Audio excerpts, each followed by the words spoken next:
Hello everyone. This particular video I am going to talk about IIFT as an exam and probably at the cost of sounding a little not so formal, I would say a very crude way of cracking an IIFT exam. First things first, yes, let's first think about the larger aspect of IIFT being conducted on 27th of November. That means it is 1 week before CAT.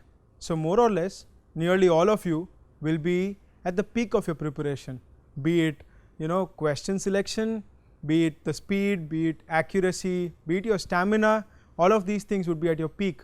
So just 1 week before CAT, it's a right time to really have a litmus test of how good are you prepared for CAT. That is IIFT.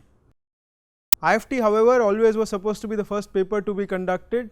Even now looking at Narsimunji, which starts around October 7th, it's an online exam, so it won't still be wrong if I say IIFT the first paper based test to be conducted in the season. Over the last 5 years, what have I observed is that IIFT starting from 2012 has more or less been a let's look at it from a marks perspective. It has been 100 marks and it is a 2-hour exam, and the minute changes that happen are inside the sections or the subsections. IIFT has always made its paper spanning across 6 sections. First is GK, second is quantitative ability, third is verbal ability, fourth is reading comprehension, fifth is data interpretation, and sixth is analytical reasoning. All of these 6 sections, if I look at it from a broader perspective, generally AR and DI put together have constituted around 1/3 of the paper. Similarly, verbal ability and RC put together have been around 1/3 of the paper, and quant and GK have been 1/3. If I look at quant and GK, quant has generally been around 22 to 24 marks and GK has been around 10 to 12 marks in the final distribution. AR and DI are near similar halves, and RC and verbal ability, RC generally eats up 60% of those 33% marks which are given for that section. One very peculiar thing about IIFT is its differential marking. More or less these differential markings and a total of approximately 120 to 128 questions is what forms the 100-mark paper. If I have to sum it up, because of the differential weightage, they are able to give more than 100 questions and are able to do good justice to all the 6 sections. While I say this, I started by saying that we have a very crude way of cracking this exam. A crude way is that looking at what the marks have been. Out of these 100, the last 4 years have seen cutoffs in the range of 50 in 2012 to 48 in the next year to 38 point something, and again back to 48 last year. That means 2015 IIFT had a cutoff of 48 marks, 48, 50, 48, 40, something which we have seen in the last 4-5 years. If you go dig deeper, all of these sections or the subsections have a cutoff of around 4 marks, or rather say 5 marks.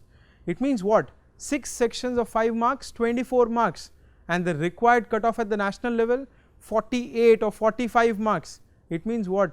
That if you are able to reach a total cutoff, it is more or less a byproduct that you would have cleared the sectional cutoffs, and therefore we always say in IIFT play the larger game rather than playing the sectional game.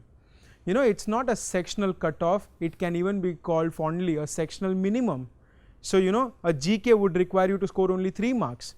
A verbal ability, RC, DI, AR, quant might want you to score only 4.5 to 5 marks in that particular section. So adding up, for you to clear a cutoff, all you need to score is probably 24-25 marks, but a total requirement is around 48-45 marks. So yes, prepare for stronger sections and spend that little bit more time in your stronger sections.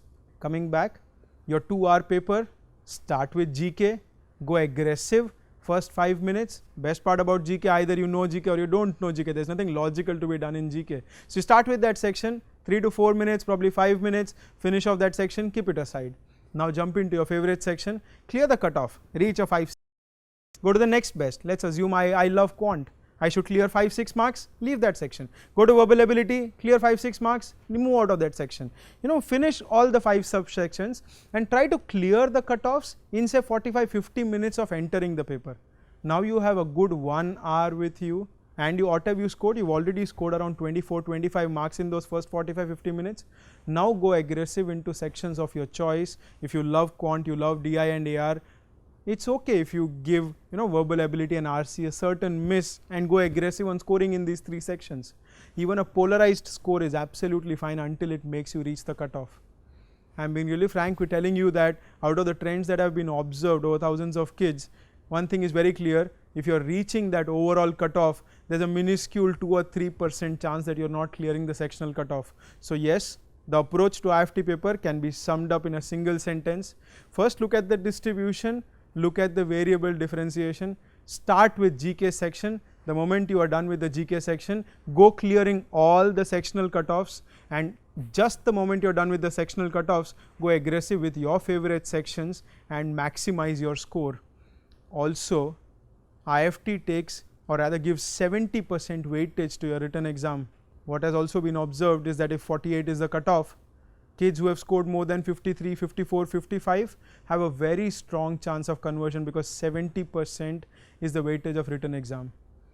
IIFT being a dream college that it is, master this particular strategy, take the last 4-5 years papers, become a pro, crack the exam. Best of luck. May you make it to this dream college. Thank you.